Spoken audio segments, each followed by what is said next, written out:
suck ass Ja Rule on the plane. Trying to punch that suck ass up, you fucking sucker. Niggas made Ja Rule. SMD, Niggas made Ja Rule. This is his.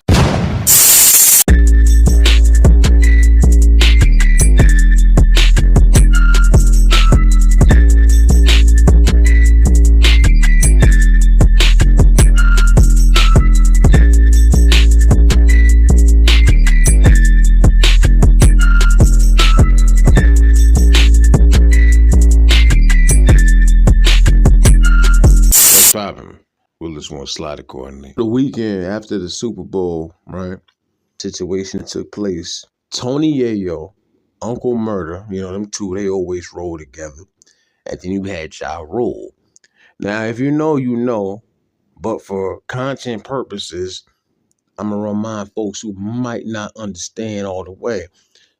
See, Yayo associated with 50. And if you don't believe that or remember that, he will remind you. Trust me. I think it's been about 20 years, man. These niggas that got all this money, all these opportunities and everything going for them, niggas really still beef over shit from 20 years ago. And I guess you got to be in the situation to understand it. I get it, but I don't. Life too short for all that bullshit. But hey, situation happened where you got a couple different angles from the situation that actually happened. You got Ja Rule who's sitting in front of them. You got Murda and you got Yayo who was like literally in back of Rule. Now from the clip I seen, you got Uncle Murda saying, but you know, he was kicking up dust with the situation. Mind you, these fools is all on a plane. What if they would have actually been like 30,000 feet up in the air while they was doing this? Because I don't put it past them because niggas act like they ain't got no sense, fam. So when you say all that, you know, Ja Rule start popping this shit back. They go back and forth. I guess Ja had threw a pillow or whatever from the way Tony had explained it. If you even believe what Tony was saying, because I'm still trying to understand if Tony is even a reliable source. I feel like he type of nigga that'll say anything just to make himself look good. But the end result of that matter, Ja Rule ended up getting put off the plane. Because before that, it was about to go down. So them folks had to make a decision, and Ja Rule was the one. Even though from what you seen, if you seen what I seen, it was them that was kind of like starting this shit. Ironically enough, and I knew this was going to happen, he did an interview with Vlad. I don't waste no time, nigga. Yeah, yo, he get his whole account about what happened. And I'm not going to hold you. I really feel like there was some bullshit in what he was saying. You got 50 who couldn't wait. You know, to this day, he cannot stand Ja Rule. We talking about somebody who went on their Instagram and made fun of Irv Gotti passing away. And some people felt like, well, it was justified. You know, when you get to a certain point and you're successful, certain things you should just leave the fuck alone. That's just me, though. Because other than that, doesn't that defeat the whole purpose of even being a successful nigga? You got shows, you got offices, you got businesses, you got all these opportunities. You giving other niggas opportunities. You got the hoes, the clothes. Come on, man. Come on. When you're a nigga of 50 status, but he remains one of the biggest trolls in the game. And this is coming from somebody who fuck with 50. Massacre was one of my favorite joints ever. He put up the post. Yayo tells Ja Rule, SMD, and you know they basically made it seem like Rule was a sucker, right? It was 2 versus 1, and I don't even think that really matters because I think if some shit really would have went down, I think Rule would have went to war with both of them. Now, I don't have a dog in the fight, but I absolutely do feel like Yayo and Uncle Murda is corny. And I feel like 50 is corny too. I do. 50 is corny for a nigga to be where he's at. Like, take a page out of Jay-Z. You don't see Jay-Z beefing with niggas from his past. That nigga done moved on. He doing bigger and better things. He don't even talk about beef at his age and at his status, at his level. Not 50 though. That fool always make time, bro. I feel like it's so immature. That's 50 for you. If you know, you know. Anytime Yayo do an interview or a podcast, he makes sure he shout 50 out, right? Well, even when he did his interview with Vlad that came out, he's shouting out 50, whatever the case. Now, there's nothing wrong with shouting out a nigga who looked out for you, who put you on. You're supposed to always show some loyalty. You show courtesy and respect. You're supposed to always admire that person. Listen, I'll never forget you for that. But I really think Yayo be doing too much. I really do. Because we're not talking about the Yayo with hits on the billboard. We're talking about Yayo who has become a flunky a long time ago, fam. Goddamn shame. It's like Ja Rule was the one that started the altercation.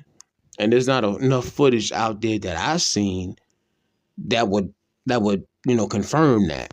But regardless of that, it's like this. Sometimes you gotta let a motherfucker fight their own battles. Now, I don't care what nobody say. There's no reason why them niggas couldn't all get on that plane and go about their business. But just to put a smile on 50's face, just to make his boss proud, 50 and them, they just had to stir up some shit. That's how it looked to me. Leave a comment. If you think I'm wrong, if you've seen something different than what I've seen, please leave a comment. Do not hesitate. Just keep it respectful. Yayo's exact words were, "We felt like two bullies picking on a nerd." That's that underestimation right there. What if they wasn't on a plane? And it would have actually been a physical altercation behind that right there. Because I'm going to keep it all the way with you. I don't think Ja Rule would have backed down. No matter who you're a fan of, no matter what you believe, no matter what side you on, but y'all remember them stories of Ja Rule and 50 getting into their little, this situation, and Ja Rule being the one to come out on top in that.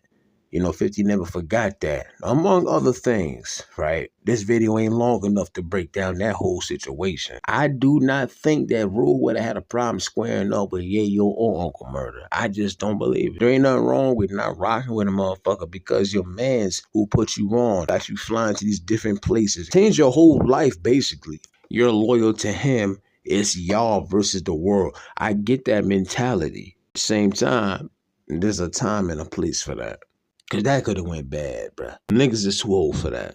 Not even your homie, your boss. Let's call it like what it is, your boss.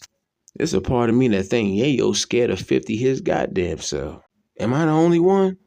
Y'all let me know. Feel like Yayo will take it to any extent just so he don't have to deal with 50 getting in his ass, and pause for the freaks in the back if necessary.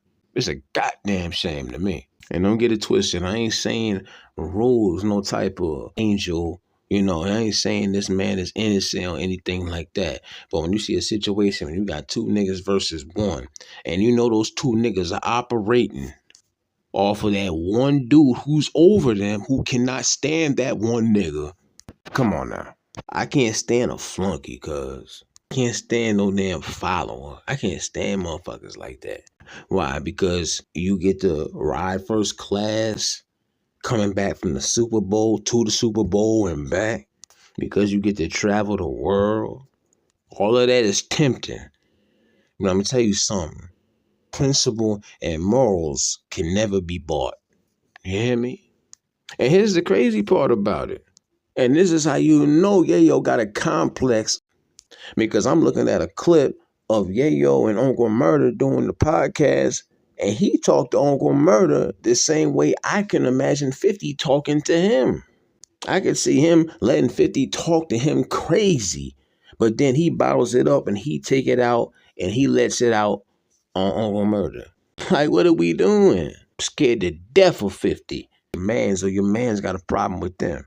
But then again, like I say, the word boss. We can't jump over that word, boss. I feel like niggas is too old for that. And 50, with everything he got going, I'm a fan of the power shows. You know what I'm saying? I'm sitting here gearing up for Power Origins. I don't watch every single show.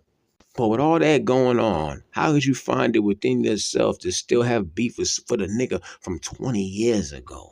50 got to be the most miserable nigga I ever seen in my life. Got these fools doing the dirty work until something crazy happened. It looked corny to me. They looked corny. And as much as I mess with 50, 50, you too old for that. You too grown for that, man. They felt like everything worked out to make them look like they was the big dogs in the situation. Next time, fools might not be that lucky, though. Y'all prepared to fight for this man. Y'all prepared to die for this man if necessary. Ain't no money in the world worth it. Because trust believe me, let me tell you something.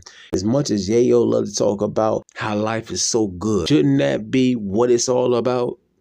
Shouldn't you want to protect that and keep it going? So y'all rather do that man's bidding for him at y'all old ass age instead of pulling that nigga to the side and saying, yo, 50, we doing big things. Life is good. Life is lovely, nigga. We don't need to worry about that nigga. Let that nigga go ahead. They don't need to worry about him. Instead, y'all out here doing shit on a flight just to get a smile on the nigga's face so y'all can get a doggy treat. That's crazy as hell to me. Nah, I don't respect that. Hell no, I don't respect it. This situation, trust and believe me, there's gonna be a time where it's not gonna end up that way. It's not gonna always turn out that way. And the next time you end up on Vlad TV talking about this situation, the story gonna be 100% different than what you said in that interview. That's what I tell you. Well, this one, slide a chord.